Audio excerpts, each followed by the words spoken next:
السلام علیکم ورحمۃ اللہ وبرکاتہ۔ ان الحمد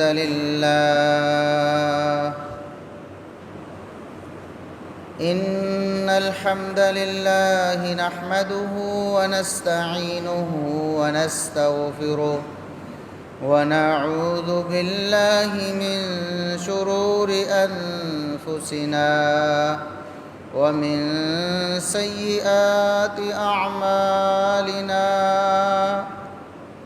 من يهده الله فلا مضل له ومن يضلل فلا هادي له، أشهد أن لا إله إلا الله وحده لا شريك له، وأشهد أن محمدًا عبده ورسوله۔ اللهم صل على محمد وعلى آل محمد كما صليت على إبراهيم وعلى آل إبراهيم إنك حميد مجيد۔ اللهم بارك على محمد وعلى آل محمد كما باركت على إبراهيم وعلى آل إبراهيم إنك حميد مجيد۔ أما بعد، فيا أيها الناس، ألا إن خير الحديث كتاب الله، وخير الهدي هدي محمد صلى الله عليه وسلم، وشر الأمور محدثاتها، وكل محدثة بدعة، وكل بدعة ضلالة۔ أعوذ بالله السميع العليم من الشيطان الرجيم، من همزه ونفخه ونفثه۔ بسم الله الرحمن الرحيم۔ يا أيها النبي قل لأزواجك وبناتك ونساء المؤمنين يدنين عليهن من جلابيبهن، ذلك أدنى أن يعرفن فلا يؤذين، وكان الله غفورا رحيما۔ انتہائی قابل احترام بزرگوں، عزیز نوجوان ساتھیوں، معززات و مکرمات اسلامی ماؤں اور بہنوں، ہر قسم کی حمد و ثنا، تعریف و تمجید، کبریائی، بڑائی، رفعت اور عظمت اللہ رب العزت کے لیے جو پوری کائنات کا خالق و مالک ہے۔ بے شمار لا تعداد بے حد و حساب درود و سلام پیغمبر آخر الزماں، محسن انسانیت، محسن کائنات جناب محمد الرسول اللہ صلی اللہ علیہ وسلم کی ذات اقدس پر۔ گزشتہ خطبہ جمعۃ المبارک میں نے آپ کے سامنے یہ گزارش پیش کی تھی کہ دنیا میں اگر امن قائم کرنا چاہتے ہیں آپ، تو آپ کو اللہ اور اس کے رسول صلی اللہ علیہ وسلم کے دیے ہوئے قوانین کو نافذ کرنا ہوگا، کیونکہ اللہ رب العزت خالق و مالک ہے۔ ہم انسانوں کو اللہ رب العزت نے بنایا ہے اور دیگر تمام مخلوقات کو بھی اللہ رب العزت نے تخلیق فرمایا ہے، تو خالق اور مالک بہتر جانتا ہے کہ اپنی مخلوق کو کس طرح اس نے پرامن رکھنا ہے، اس کی مخلوق کس طرح خوشحال اور پرامن رہ سکتی ہے، یہ اللہ رب العزت سے بڑھ کر کوئی نہیں جانتا۔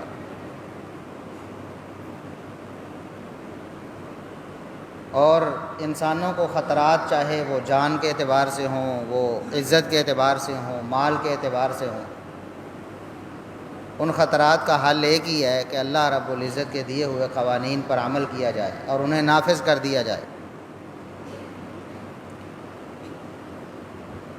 آپ احباب سوشل میڈیا پہ، الیکٹرانک میڈیا پہ، پرنٹ میڈیا پہ مسلسل اس طرح کی خبریں پہلے بھی پڑھتے رہتے ہیں، اور حالیہ دنوں میں بھی آپ پڑھ رہے ہیں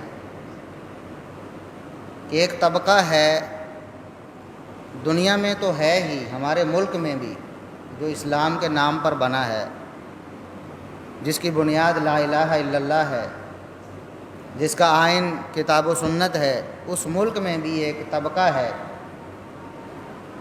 جو ہمیشہ سے اسلام کی تعلیمات کے خلاف رہا ہے۔ اسلام نے امن کے لیے جو قواعد دیے ہیں وہ ان کو ہمیشہ سے پتھر کے دور کے یا پھر وحشیانہ یا پھر غیر مہذب کہہ کر نعوذ باللہ مسترد کرتا رہا ہے۔ ہمارے ملک میں ایک بہت بڑا مسئلہ جو ہم بڑے عرصے سے دیکھ رہے ہیں کہ ہماری خواتین کی، ہماری بہنوں کی، ہماری بچیوں کی عزتیں وہ محفوظ نہیں ہیں۔ ہم مسلمان ہیں، اللہ اور اس کے رسول صلی اللہ علیہ وسلم کو ماننے والے ہیں، تو ہم پر لازم ہے کہ ہم اللہ اور اس کے رسول صلی اللہ علیہ وسلم کے دیے ہوئے قوانین کو دل و جان سے تسلیم کریں۔ دیکھیں، عمل میں کوتاہی ہو سکتی ہے کسی انسان کی، لیکن دل سے تسلیم تو کرنا چاہیے نا، کہ اگر کوئی حل ہے تو وہ یہی ہے، اور ہمارا ایمان اور اعتقاد یہی ہونا چاہیے کہ قرآن و سنت میں جو ہے وہ حق ہے۔ لیکن اگر کوئی شخص، اس کا عقیدہ یہ بن جائے، اس کا نظریہ یہ بن جائے کہ نہیں، قرآن کے جو احکامات ہیں پردے کے یا عزت و عصمت کی حفاظت کے، وہ ہمارے ملک میں لاگو ہو جائیں گے تو اس سے امن پیدا نہیں ہوگا، بلکہ امن پیدا کرنا ہے تو ہمیں یورپ کے بنائے ہوئے قوانین کو نافذ کرنا ہوگا۔ جو روشن خیال ممالک ہیں وہاں سے ہمیں قوانین امپورٹ کرنا ہوں گے۔ اگر کسی شخص کا نظریہ یہ بن جاتا ہے تو وہ تو اسلام سے منحرف ہو چکا ہے۔ ابھی حالیہ دنوں میں ہمارے ملک کے وزیر اعظم نے ایک بیان دیا جس پر بہت زیادہ واویلا ہوا ہے۔ 3 قسم کے لوگ ہیں جو ہمیشہ سے اسلامی تعلیمات کے خلاف کسی نہ کسی صورت میں بولتے ہیں۔ ان میں سے ایک تو سیاسی لوگ ہیں جن کا کوئی نظریہ نہیں ہوتا، ان کا نظریہ صرف سیاست ہے۔ اچھی سی اچھی بات اگر ان کا مخالف کرتا ہے تو وہ ہمیشہ اس کی مخالفت کرتا ہے، اور بری سی بری بات اگر ان کا ہمنوا کرتا ہے تو اس کی حمایت کرتے ہیں۔ یہ چال چلن جمہوریت کا حسن کہلاتا ہے، اور یہ ہمیشہ سے ہم دیکھتے چلے آ رہے ہیں۔ دوسرا طبقہ وہ ہے جو اللہ کے رسول صلی اللہ علیہ وسلم کی احادیث کا انکار کرتا ہے، منکرین حدیث جنہیں کہتے ہیں۔ یہ طبقہ بھی ہمیشہ اسلام کی تعلیمات کے خلاف رہا ہے، اللہ کے رسول صلی اللہ علیہ وسلم کی سیرت اور آپ کی احادیث کا تو سرے سے منکر ہے، ان کو دین اور شریعت ماننے کے لیے تیار نہیں۔ لہذا جتنے بھی پردے کے متعلق اور جتنے بھی اسلامی تعلیمات میں احکامات ہیں عورتوں کی عزت اور عصمت کی حفاظت کے متعلق، ان سب کو یا تو سرے سے انکار کرتا ہے یا پھر قرآن کریم کی آیات کی تحریف کر کے ان کو بدلنے کی کوشش کرتا ہے۔ اور تیسرا طبقہ جو ہم نے دیکھا ہے وہ روافض کا طبقہ ہے، کہ جن کا دین اور مذہب ہی بے حیائی ہے، عورتوں کی عزتوں کو نیلام کرنا ہی ان کا مذہب ہے، تو ہمیشہ سے وہ بے پردگی کے حامی رہے ہیں۔ شرم و حیا کی جہاں بھی بات آتی ہے وہ ہمارے مخالف کھڑے ہو جاتے ہیں، مذہب کے نام پر بھی ہمارے مخالف کھڑے ہو جاتے ہیں۔ تو اب بیان کیا دیا ہے وزیر اعظم صاحب نے، دیکھیں ہم پہلے بھی یہ بات گزارش آپ کے سامنے کر چکے ہیں کہ ہمیں نہ تو کسی سیاسی سے کوئی مفاد ہے، مذہبی حوالے سے ہم تو اللہ اور اس کے رسول صلی اللہ علیہ وسلم کے فرامین کو مانتے ہیں۔ جو بھی اللہ اور اس کے رسول صلی اللہ علیہ وسلم کی بات کرے گا ہم اس کی ہمنوائی کریں گے، اس کی حمایت اور تائید کریں گے، اور جو بھی اللہ اور اس کے رسول صلی اللہ علیہ وسلم کی احکامات کی مخالفت کرے گا ہم ڈٹ کر اس کے خلاف کھڑے ہوں۔ اب اس میں تو کسی سیاسی پارٹی کا کوئی مسئلہ نہیں ہے کہ اللہ اور اس کے رسول صلی اللہ علیہ وسلم کے قوانین پہ کوئی بندہ بات کرے اور ان کی حمایت میں بولے اور ایک ایسا بیان دے کہ ہمارے ملک میں جو ریپ کے کیسز ہو رہے ہیں، دیکھیں میں نے پچھلے خطبہ میں بھی عرض کیا تھا، دو قسمیں ہیں فحاشی اور یعنی بے حیائی کی، ایک ہے بالرضا اور ایک ہے بالجبر۔ زنا بالرضا جو ہے وہ ہمارے ملک میں اس کو تقریباً قبولیت کا درجہ دے دیا گیا ہے، اور اس میں ہماری پرانی اور موجودہ ساری حکومتیں برابر ہیں، ورنہ عملی اقدامات کرتے نا تو آج ہمارے ملک میں یہ حال نہ ہوتا۔ کھلے عام فحاشی کے دھندے ہو رہے ہیں، فحاشی کے مرکز چل رہے ہیں، بڑے بڑے 5 اسٹار ہوٹل ہیں جن کے اندر کھلے عام یہ کام ہو رہا ہے، شراب کھلے عام بیچی جا رہی ہے۔ آپ نے دیکھا ہوگا یہ ویلنٹائنس ڈے کے موقع پر کئی لوگوں نے پروگرام کیے کہ لاہور میں، اسلام آباد میں اور اسی طرح کراچی میں بڑے بڑے جو ہوٹل ہیں 5 اسٹار ہوٹل، وہاں پر شراب کھلے عام بیچی جا رہی ہے۔ جس کو پوچھتے ہیں وہ کہتے ہیں میرے پاس پرمٹ ہے، میرے پاس اجازت نامہ ہے کہ میں درجنوں کے حساب سے بوتلیں اٹھا سکتا ہوں، بلکہ کارٹنوں کے حساب سے، اور آگے جا کے میں سیل بھی کر سکتا ہوں۔ لوگ سیل بھی کر رہے ہیں، وہاں سے لے کے جا رہے ہیں، کچھ اپنے آپ کو عیسائی ظاہر کر رہے ہیں اور کچھ مسلمان دھڑلے سے اپنے آپ کو مسلمان بھی ظاہر کر رہے ہیں، اور شراب کا کاروبار بھی ہو رہا ہے۔ اگر واقعی ہماری حکومتیں مخلص ہوں بے حیائی اور فحاشی کو روکنے میں تو وہ ایسے اقدامات کریں، ایسے قوانین بنائیں اور ان پر عمل درآمد کروائیں۔ قوانین تو بہت سارے بنے ہوئے ہیں لیکن کوئی بھی اس میں مخلص نہیں ہے۔ ساری حکومتیں اس معاملے میں برابر ہیں کہ وہ زنا بالرضا کو قانونی درجہ دینے کے قریب ہیں۔ کہتے ہیں ہمیں کیا جی، جب وہ سارے راضی ہیں آپس میں ایک دوسرے کے ساتھ معاملہ طے ہو چکا، ہم کیا کریں۔ اور دوسری صورت ہے زنا بالجبر کی، کہ عورت اگر راضی نہیں ہے، زبردستی اس کے ساتھ بدکاری کی جاتی ہے۔ اب یہ کیسز بھی جڑے ہوئے ہیں زنا بالرضا کے کیسز کے ساتھ، کہ اگر آپ کھلے عام اس بے حیائی کو فروغ دیں گے اور اس کو کنٹرول نہیں کریں گے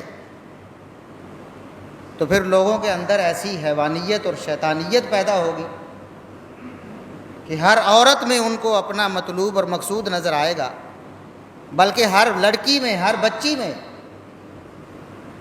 جب ان کو موقع ملے گا وہ اپنی شیطانیت کا مظاہرہ کرے۔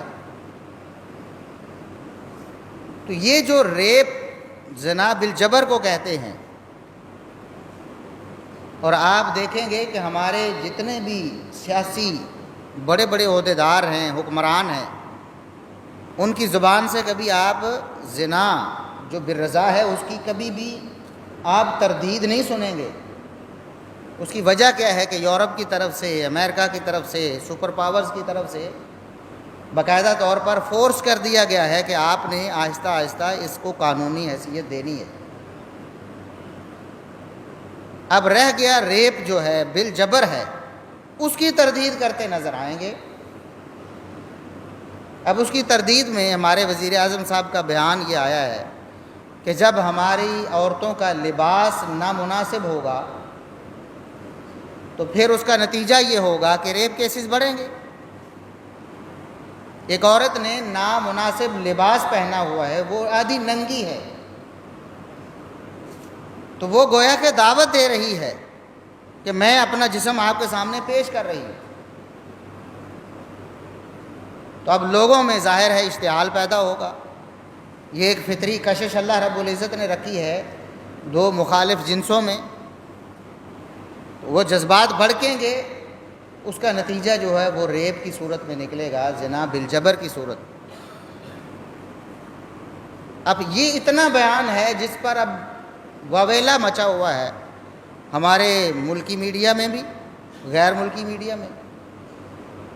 بڑے بڑے لوگ جو ہیں وہ کھل کر اسلامی تعلیمات کی مخالفت کر رہے ہیں۔ کچھ لوگ تو سیاسی بیس پہ کر رہے ہیں کہ انہوں نے صرف سیاست چمکانی ہے۔ اب عورتوں کی ہمدردی لینی ہے کہ وزیر اعظم کے اس بیان کو عورتوں کے سامنے ایسے پیش کیا جائے کہ یہ شاید ہماری حق تلفی کر رہے ہیں یا ہماری انسلٹ اور توہین کر رہے ہیں۔ ان کا مقصد تو ہمیں سمجھ آتا ہے، لیکن جو دوسرا طبقہ ہے جو منکرین حدیث کا ہے، جو مذہب کے نام پہ فحاشی اور عریانی کو فروغ دینا چاہتا ہے، اب وہ کہہ رہے ہیں جی اس کا کیا تعلق ہے، جی ہمیں بتائیں کیسے تعلق بنتا ہے۔ میں نے بھی فیس بک پر پوسٹ کر دی کہ وزیر اعظم صاحب کا، جو میں نے تو نام نہیں لیا وزیر اعظم صاحب، میں نے کہا کہ اللہ کے رسول صلی اللہ علیہ وسلم کا یہ فرمان ہے، قرآن و سنت کے احکامات سے ہمیں یہ معلوم ہوتا ہے کہ لباس کا ریپ سے بڑا دخل ہے، بڑا تعلق ہے۔ تو وہاں پر بھی کئی لوگ آگے جی آپ بتائیں کیسے تعلق ہے۔ تو میں آپ کے سامنے قرآن و سنت کی وہ تعلیمات پیش کرنے لگا ہوں جن سے ثابت ہوتا ہے کہ عورت کے لباس کا اس کی عزت اور عصمت کی حفاظت سے بہت گہرا تعلق ہے۔ یہ خود اللہ رب العزت نے بتایا ہے اور رسول اللہ صلی اللہ علیہ وسلم نے فرمایا ہے۔ اس میں نہ تو کسی کی سیاست کا کوئی عمل دخل ہے اور نہ کسی اور معاملے کا، یہ تو قرآن و سنت کا معاملہ ہے، یہ ہمارے ایمان کا مسئلہ ہے۔ اب اللہ رب العزت نے قرآن کریم میں یہ بات ارشاد فرمائی ہے، یا ایھا النبی قل لازواجک وبناتک ونساء المؤمنین، سورہ احزاب ہے، آیت نمبر 59 ہے۔ اللہ رب العزت نے فرمایا اے نبی آپ اعلان کر دیں، اپنی بیویوں کو بھی یہ اعلان کر دیں، اپنی بیٹیوں کو بھی یہ اعلان کر دیں، اور مومنوں کی ساری عورتوں کو بھی یہ اعلان کر دیں۔ سب سے پہلے اللہ رب العزت نے اپنے نبی کریم صلی اللہ علیہ وسلم کو حکم فرمایا کہ سب سے پہلے اپنی بیویوں پر یہ حکم لاگو کریں، اپنی بیٹیوں پر حکم لاگو کریں، اور پھر سارے مومنوں کی ساری عورتوں پر یہ حکم لاگو کریں کہ یدنین علیہن من جلابیبہن، کہ وہ اپنے پورے جسم کو اوڑھنیوں سے ڈھانک لیں۔ جب باہر نکلیں مکمل طور پر با پردہ ہو کر اپنے سارے جسم کو ڈھانپ کر نکلیں۔ کیوں؟ اب یہ قرآن کریم کی آیت ہے، سورہ احزاب کی آیت نمبر 59 ہے۔ خود اللہ رب العزت بتا رہے ہیں کہ عورت کی عزت اور عصمت کی حفاظت کا تعلق اس کے لباس سے ہے۔ فرمایا کہ اپنے سارے جسم کو ڈھانپ کر نکلیں گی تو ذالک ادنیٰ ان یعرفن فلا یؤذین، اس سے کیا ہوگا، ہر بندے کو پتہ چل جائے گا کہ شریف عورت جا رہی ہے، یہ اپنی عزت اور عصمت کی حفاظت کرنا چاہتی ہے، یہ اپنی عزت کو نیلام نہیں کرنا چاہتی۔ تو ذالک ادنیٰ ان یعرفن، پہچان دور سے ہی پہچان لی جائے گی کہ یہ ایسی شریف عورتیں ہیں، شریف گھرانے کی عورتیں ہیں۔ فلا یؤذین، پھر ان عورتوں کو تکلیف نہیں دی جائے گی، ان عورتوں کو تنگ نہیں کیا جائے گا۔ عموماً ایسا ہی ہوتا ہے، ہاں کبھی ایسا کوئی شیطان اور درندہ ہو سکتا ہے با پردہ عورت پر بھی حملہ کر دے، لیکن اکثر ایسا ہوتا ہے کہ ایک مکمل برقعے میں، نقاب میں لپٹی ہوئی عورت ہے، کسی کو کیا پتہ ہے اس کی عمر کیا ہے، اس کی شکل کیا ہے، اس کے معاملات کیا ہیں. لیکن ایک عورت ننگا جسم لے کر اپنے جسم کی نمائش کرتی ہوئی نکلے گی، ظاہر ہے ہر شیطان جو ہے اس کو دیکھ کر اس کی شیطانیت بھڑکے گی. اس کی شکل بھی دیکھ رہا ہے، وہ اس کا جسم بھی دیکھ رہا ہے، ساری چیزیں اس کے سامنے ہیں، تو پھر اس کو گناہ سے کون سی چیز روکے؟ یہ قرآن کا بیان ہے، ذالک ادنیٰ ان یعرفن فلا یؤذین، کہ اگر ایک عورت مکمل ستر کے ساتھ پردے میں، برقعے میں اگر نکلتی ہے تو پھر اس کی عزت کی حفاظت ہو جائے گی. دیکھ کر لوگ اس سے پیچھے ہٹ جائیں گے کہ یہ تو باپردہ عورت ہے. یہ ایک اللہ رب العزت کا فرمان. اور دوسرا سورہ نور میں اللہ رب العزت نے 2 آیات 30 اور 31 نمبر آیات مردوں اور عورتوں دونوں کو الگ الگ خطاب فرمایا. آیت نمبر 30 میں سورہ نور میں اللہ رب العزت نے فرمایا قل للمؤمنین یغضوا من ابصارہم ویحفظوا فروجہم، اے نبی آپ مومنوں کو اعلان کر دیں، ان کو حکم فرما دیں کہ وہ اپنی نظروں کو نیچا رکھا کریں، اپنی نظروں کو نیچا رکھا کریں اور نظروں کو نیچے رکھ کر اپنی شرمگاہوں کی حفاظت کیا. یعنی اس نظر کا تعلق براہ راست بدکاری سے ہے، براہ راست بے حیائی اور فحاشی اور عریانی سے ہے.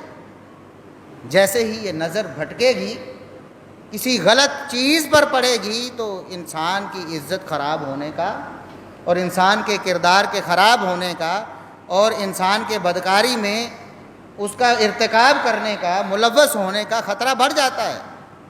یہ تو قرآن ہے، سورہ نور ہے. اللہ رب العزت فرماتے ہیں مومنوں سے کہیں اپنی نگاہوں کو نیچے رکھ کر اپنی شرمگاہوں کی حفاظت کریں. اب کوئی مسلمان کیسے کہہ سکتا ہے کہ نظروں کی حفاظت کوئی ضروری نہیں ہے، اس کا عزت اور عصمت کی حفاظت سے کوئی تعلق نہیں ہے، اس کا ریپ سے کوئی دخل نہیں ہے؟ کیوں فرمایا اللہ رب العزت نے؟ اسی لیے کہ اس کا ڈائریکٹ تعلق ہے. اللہ رب العزت نے دونوں چیزوں کو اکٹھا ذکر کیا ہے. اپنی نظروں کو جھکاؤ اور اپنی عزت کی حفاظت کرو، اپنے کردار کی حفاظت کرو، اپنی شرمگاہوں کو غلط کاموں میں ملوث ہونے سے بچاؤ. اور اگلی آیت میں اللہ رب العزت نے یہی حکم مسلمان عورتوں کو بھی دیا ہے. مومن عورتوں کو الگ سے حکم دیا، مومن مردوں کو الگ سے حکم دیا.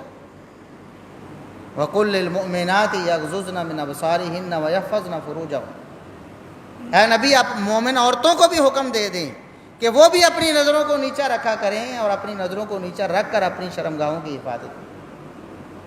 اپنی عزتوں کی حفاظت کرنی ہے تو عورتوں نے بھی اپنی نظروں کو نیچے رکھنا ہے. اب جن لوگوں کی لاجک یہ ہے کہ عورت ننگے جسم پھر سکتی ہے، اس کے ریپ سے کوئی تعلق نہیں ہے، یا اس کی عزت پر حرف آنے سے اس کا کوئی تعلق نہیں ہے، وہ یہ بتائیں کہ پھر یہ جو عورتیں کہتی ہیں کہ فلاں نے مجھے ہراس کیا ہے، مجھے جناب اس نظر سے دیکھا ہے، وہ یہ کیوں کہتی ہیں؟ اس کا مطلب ہے دیکھنے کا کوئی تعلق تو ہے نا.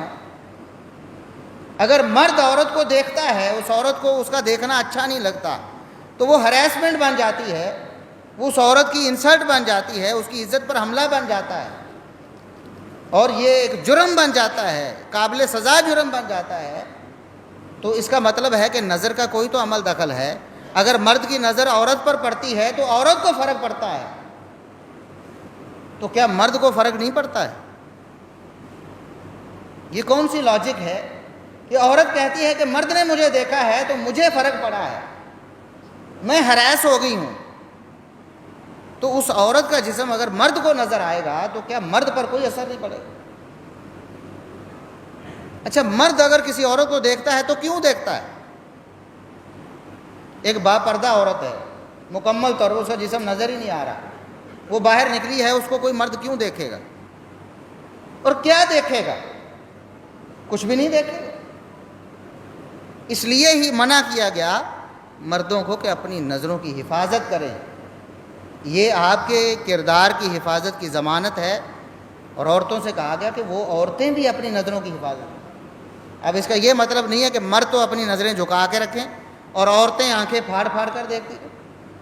اب اسلام تو کہتا ہے کہ جس طرح مرد کا دیکھنا عورت کو جرم ہے، عورت کا بھی مرد کو دیکھنا جرم ہے؟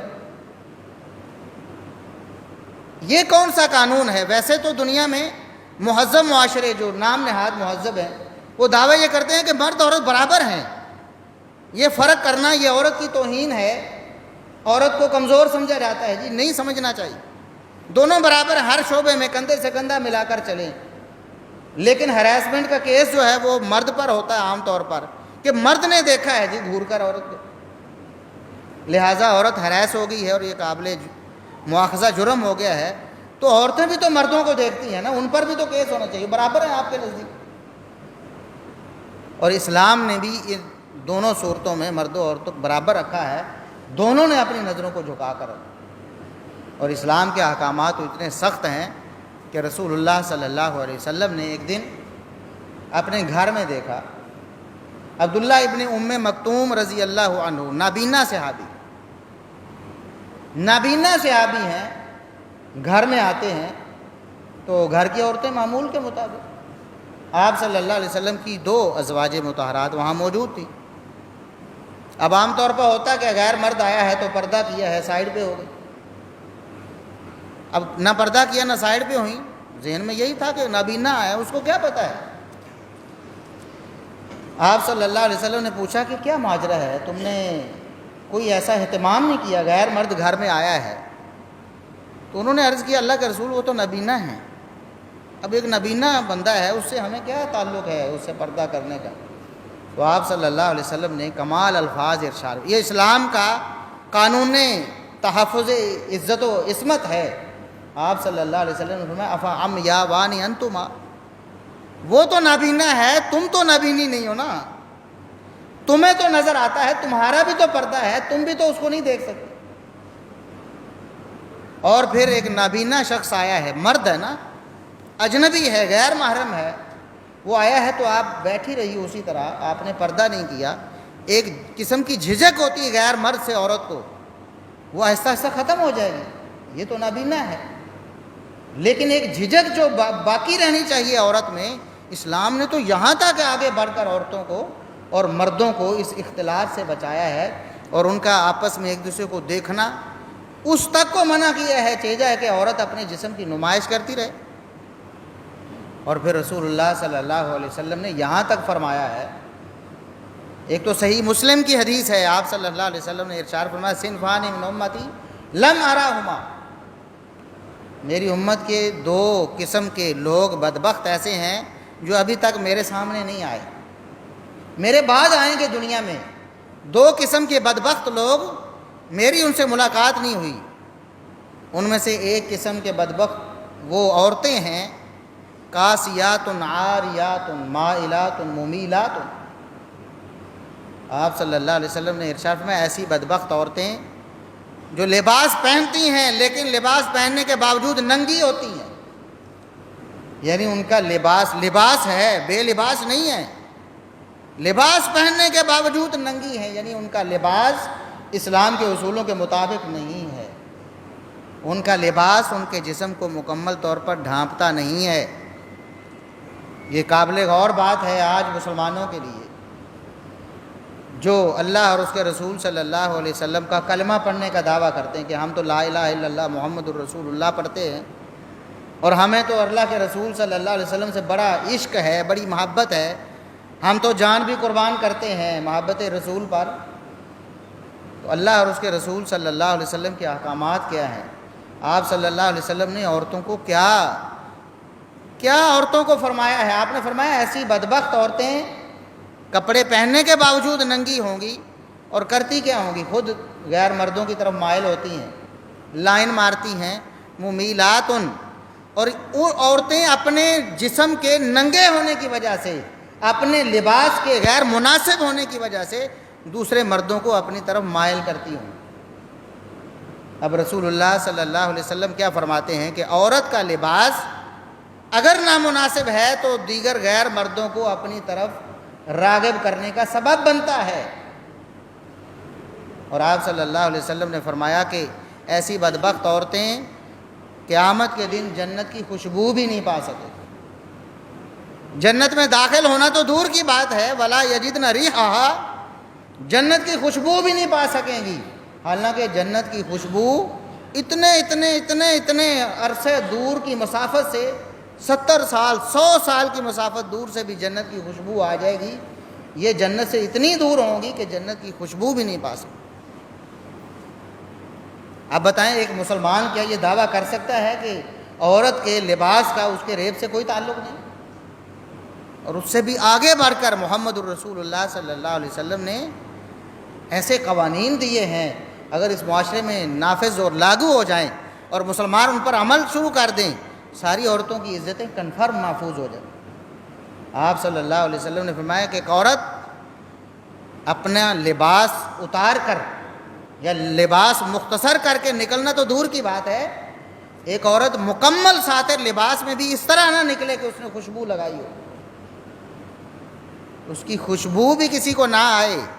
فرمایا کہ اگر عورت نکلتی ہے گھر سے، اس نے خوشبو لگائی ہے اور اس کی خوشبو کسی غیر مرد کو آ جاتی ہے، آپ صلی اللہ علیہ وسلم نے فرمایا فہیہ زانیہ، یہ عورت بھی بدکار عورت ہے، حالانکہ اس نے بدکاری نہیں کی، مکمل با پردہ برقع پہن کے نکل رہی ہے، لیکن خوشبو لگائی ہے، اس خوشبو کو وہ استعمال کرتی ہے تو غیر مرد اس کی طرف راغب ہوتے ہیں، خوشبو سونگھتے ہیں، یہ عورت خوشبو لگا کے جا رہی، اس عورت کی طرف مردوں کی توجہ ہوتی ہے، تو توجہ کو مبذول کرانے کو رسول اللہ صلی اللہ علیہ وسلم نے فرمایا یہ زنا ہے، یہ بدکاری ہے۔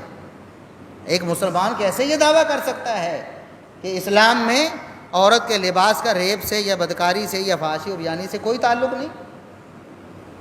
اور اللہ رب العزت نے باقاعدہ طور پر مردوں عورتوں کو الگ الگ احکامات اس حوالے سے فرمائے ہیں، اور عورتوں کو پردے کے جو احکامات قرآن میں اللہ رب العزت نے، سورہ نور میں اللہ رب العزت نے عورتوں کو فرمایا، اور سورہ احزاب میں اللہ رب العزت نے عورتوں کو فرمایا کہ اپنے پورے جسم کو ڈھانپ کر رکھیں، وَلْيَضْرِبْنَ بِخُمُرِهِنَّ عَلَى جُيُوبِهِنَّ، اپنے دوپٹوں کو اس طرح ڈالیں اوپر سے اپنی اوڑھنیوں کو کہ ان کے یہ گلے بھی ڈھانپے جائیں۔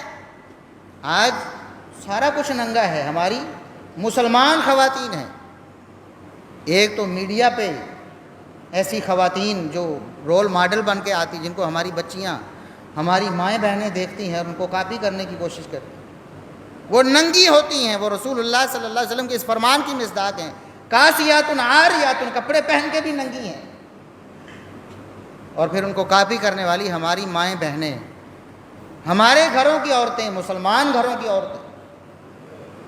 ایک حاجی صاحب ہیں، نمازی صاحب ہیں، باجماعت نماز پڑھنے والے، لیکن فتنہ دیکھیں کہاں تک پہنچا ہے۔ افسوس سے ان کے گھروں میں بھی اللہ ماشاء اللہ، اللہ رب العزت جن کو ہدایت اور توفیق دے، اکثریت مسلمانوں کے گھروں کی حالت یہ ہو چکی ہے کہ رسول اللہ صلی اللہ علیہ وسلم کی ان فرامین کی مصداق بن رہی ہیں کہ عورتیں کپڑے پہن کر بھی ننگی ہیں اور باہر نکل کر غیر مردوں کو اپنی طرف مائل کرتی۔ اور قرآن نے کیا حکم فرمایا ہے کہ اپنی اوڑھنیوں کو ایسے اپنے اوپر پھینکو آپ کا سارا جسم ڈھانپا جائے، اور وَلَا يَضْرِبْنَ بِأَرْجُلِهِنَّ لِيُعْلَمَ مَا يُخْفِينَ مِنْ زِينَتِهِنَّ، فرمایا کوئی عورت زور سے اپنا پاؤں بھی زمین پر نہ مارے، تاکہ اس نے اگر کوئی پازیب وغیرہ پہنی ہے تو اس کی آواز بھی غیر مرد کو نہ آئے۔ اور یہ تو قرآن کا حکم ہے، سورہ نور ہے۔ بتائیں، یہ تو ایک مسلمان ہے، اسلام کا دعویٰ کرتا ہے، پھر پردے کے بارے میں احکامات اس کے سامنے آتے ہیں تو مذاق اڑاتا ہے، یہ کیسی مسلمانی؟ فرمایا کہ عورت کو یہ بھی اجازت نہیں کہ وہ زور سے اپنا پاؤں زمین پر مارے، کہیں ایسا نہ ہو کہ اس کی کوئی پازیب وغیرہ، اس کی جو جھنجھناہٹ ہے، اس کی آواز بھی کسی غیر مرد کو آ جائے، یہ بھی اجازت نہیں ہے۔ چاہے کہ وہ خوشبو لگا کر نکلے اور پورے محلے کو معطر کرتی جائے، سب مرد اس کی طرف راغب ہوں، سارے نوجوان کھڑے ہو کے اس کو دیکھیں، اپنے جسم کی اس طرح نمائش کر کے میک اپ کر کے نکلے کہ سارے محلے کے، سارے بازار کے سارے مرد اپنی گندی نظروں کو اس کے اوپر ڈالے، کیسے اسلام اس کی اجازت دے سکتا ہے؟ اللہ اور اس کے رسول صلی اللہ علیہ وسلم کے فرامین میں ہی ہماری عزتوں کی بھی حفاظت ہے، ہماری خواتین کی عزتوں کی حفاظت ہے، ہماری بچیوں کی عزتوں کی حفاظت ہے۔ اپنی بچیوں کو شروع سے ہی اسلامی لباس کا عادی بنائیں، شروع سے. ابھی کہتے جی 10-12 سال کی تو ہے, ابھی تو بالغ بھی نہیں ہوئی, تو خیر ہے جس طرح کا مرضی لباس پہنے, شروع سے ہی اس کو ایسا لباس پہنائیں. آپ کیا سمجھتے ہیں ہماری بچیوں کا جو لباس ہے, محمد رسول اللہ صلی اللہ علیہ وسلم کے گھرانے میں ایسا ہی لباس استعمال ہوتا تھا؟ کیا سیدہ فاطمہ تو زہرا رضی اللہ عنہا ایسا لباس پہنتی تھی بچپن میں؟ ہمیں کیا ہو گیا؟ ہم مسلمان ہیں, ہم محمد رسول اللہ صلی اللہ علیہ وسلم کا کلمہ پڑھنے والے ہیں. اور آج اگر کوئی وزیر اعظم بات کرتا ہے تو سارے اس کے مخالف ہو جاتے ہیں, سیاسی اور غیر سیاسی. اور ہماری وزیر اعظم سے بھی اپیل ہے کہ اگر آپ مخلص ہیں اس ملک کو اسلامی فلاحی ریاست یا مدینہ کی ریاست بنانے میں, یا آپ فحاشی اور ریانی کو کنٹرول کرنے میں مخلص ہیں, تو بتائیں کون سی رکاوٹ ہے آپ کے ساتھ؟ کتنے ایسے قوانین ہیں راتوں رات نافذ کرنے کے لیے آپ نے صدارتی آرڈیننس کے ذریعے ان کو نافذ کر دیا, کسی ایوان سے پاس ہونے کے لیے بھی پیش نہیں کیا. جلدی تھی آپ کو اور آپ نافذ کرنا چاہتے تھے, آپ کو پتا تھا رکاوٹ آ جائے گی, آپ نے راتوں رات صدارتی حکم نامے پہ ان کو نافذ کر دیا. تو کیا اللہ رب العزت کے قوانین اس قابل نہیں ہیں کہ آپ ان کو صدارتی حکم نامے سے نافذ کر دیں؟ ہم سارے مسلمان اللہ کے فضل و کرم سے آپ کے پاس, آپ کے ساتھ کھڑے ہوں گے, آپ کے پیچھے ہوں گے. لیکن اگر یہ سیاسی بیانات ہیں تو پھر اس کا کیا فائدہ ہے؟ ہمارے ملک میں روز بروز فحاشی اور ریانی میں اضافہ ہو رہا ہے. کیا ایسا آرڈیننس نہیں دیا جا سکتا کہ ہماری یونیورسٹیوں میں, ہمارے کالجز میں, ہمارے سکولز میں بچیوں کا لباس یہ ہونا چاہیے؟ اب دیکھیں لڑکوں کا لباس ہے نا, میل سٹوڈنٹس ہیں, سارا لباس, سارا جسم ڈھانکا ہوا ہے, یہاں سے لے کر سارا جسم. عورتوں کا لباس میں, ان کے یونیفارم میں بھی ایسی کوئی پابندی نہیں. آپ یونیورسٹیوں میں جا کے دیکھیں, پردہ تک نہیں ہے, دوپٹہ تک سر پہ رکھنے کی پابندی نہیں. اس قدر فحاشی اور ریانی بے حیائی عام ہو چکی ہے. تو اگر وزیر اعظم صاحب مخلص ہیں تو ان کو عملی اقدامات کرنا ہوں گے. اور ہم اگر مسلمان ہیں, بطور مسلمان اگر حکمران نہیں نافذ کرتا, ہمیں شکوہ ہے ہمارے حکمران اسلام نافذ نہیں کرتے, اور ہم نے بطور مسلمان ہم بھی اپنے اپنے گھر کے حاکم ہیں. رسول اللہ صلی اللہ علیہ وسلم نے فرمایا کلکم راعٍ وکلکم مسئول عن رعیتہ. ہر مسلمان کسی نہ کسی سطح پر حاکم حکمران ہے, اس کی حکمرانی کے بارے میں اس سے پوچھا جائے گا قیامت میں. ہمیں اپنے وزیر اعظم اور صدر سے تو شکایت ہے کہ وہ ایسا کیوں نہیں کرتے, لیکن ہمیں اپنے آپ سے کوئی شکایت نہیں. اپنا محاسبہ ہم نے کبھی نہیں کیا کہ بطور ایک مسئول, بطور ایک حکمران اپنے گھر کے, ہمیں بھی اللہ رب العزت نے پوچھنا ہے کہ آپ نے اپنے گھر میں کتنا اسلام نافذ کر لیا تھا. یہ گھر آپ کی سلطنت تھی نا, آپ کما کر دینے والے, آپ ضروریات پوری کرنے والے, آپ گھر کو چلانے والے, آپ نے کتنا اسلام نافذ کیا؟ آپ نے اپنے گھر کے ماحول کو کتنا اسلامی بنایا تھا؟ آپ نے اپنی عورتوں کو کتنا باپردہ بنایا تھا؟ آپ نے کتنی ذہن سازی اسلام کے مطابق کی تھی؟ آپ نے اپنے بچوں کی پرورش کتنی اسلامی کی تھی؟ ہم سے بھی تو سوال ہونا ہے نا. اللہ رب العزت سے دعا ہے کہ اللہ رب العزت ہمیں ایک مسلمان, باعمل مسلمان بننے کی توفیق عطا فرمائے, اور شرم و حیا کے حوالے سے جتنے بھی احکامات ہیں کتاب و سنت کے, ہمیں ہر مسلمان کو ان پر عمل کرنے کی توفیق عطا فرمائے. سبحان ربک رب العزت عما یصفون وسلام علی المرسلین والحمد للہ رب العالمین.